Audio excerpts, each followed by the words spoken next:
ઉમરગામ તાલુકાના ફણસા 4 રસ્તા સ્ટેટ હાઈવેની બાજુમાં લાંબા સમયથી ચાલી આવેલી સમસ્યા આ ગંદકીના કારણે સ્થાનિક આવાગમન કરતા લોકો ખૂબ જ રોષિત થયા છે। અતિ ગંભીર અને દુર્ભાગ્યજનક બાબત એ છે કે ફણસા 4 રસ્તા જેવા જાહેર સ્થળ પર ખુલ્લેઆમ ગંદકી કરવામાં આવી રહી છે। આવા બેદરકાર લોકો દેશના વડાપ્રધાન નરેન્દ્ર મોદીના સ્વચ્છ ભારત અભિયાનને ખુલ્લો પડકાર આપી રહ્યા છે।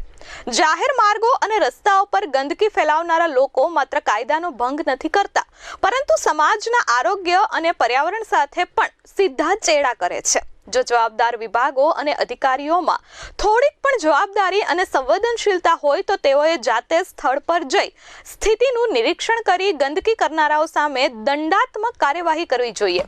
સાથે સાથે તાત્કાલિક સફાઈ કરી પુનઃ આવી ગંદકી ન થાય તે માટે જાગૃતિ અભિયાન જેવી કાર્યવાહી પણ કરવી એ જરૂરી છે। સ્વચ્છતા માત્ર સરકારની નહીં પરંતુ દરેક નાગરિકોની પણ પહેલી જવાબદારી છે, પરંતુ આવી બેદરકારી સામે કડક કાર્યવાહી કરી તાત્કાલિક નિરાકરણ લાવવું સરકારની જવાબદારી છે। અને વારંવાર લોકોને રજૂઆત કરવા છતાં પણ આનું કોઈ નિરાકરણ આવતું નથી અને અહીંયા એટલી દુર્ગંધ મારે છે કે અહીંયાથી અગર ચાલવું હોય સવારે મોર્નિંગ વોક કે સાંજે ઇવનિંગ વોક તો કરવું બી મુશ્કેલ થઈ ગયું છે। હવે એટલી દુર્ગંધ અને એટલો કચરાનો ઢગ છે।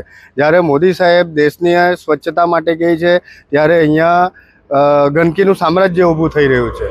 તો મારું એટલું જ કહેવું છે કે જે તે લાગતા વળગતા ડિપાર્ટમેન્ટ હોય અધિકારી એના ઉપર ધ્યાન દોરે અને આ સમસ્યાનો જલ્દીથી જલ્દી નિવારણ લાવે, કેમ કે આ કચરો આજે આટલી સરસ અહીંયા ઇન્ડસ્ટ્રીઓ છે, આટલું બધું છે અને બધું વ્યવસ્થિત ચાલે છે, તો આ વચ્ચે આ ગંદકીનું સામ્રાજ્ય જોતા પણ માણસને આમ એવું લાગે છે કે આ શું છે। એટલે મારી નમ્ર વિનંતી એટલી જ છે કે જે તે લાગતા વળગતા વિભાગના અધિકારીઓ આના ઉપર ધ્યાન આપે અને આનો સમસ્યાનો તાત્કાલિક નિકાલ કરે અને સચોટ નિકાલ કરે, પૂર્ણ રીતે આ ગંદકીનું સામ્રાજ્ય બંધ થાય। અમિત સિંહ રાજપૂત સાથે પ્રશાંત પંચાલ, S24 ન્યૂઝ, ઉમરગામ।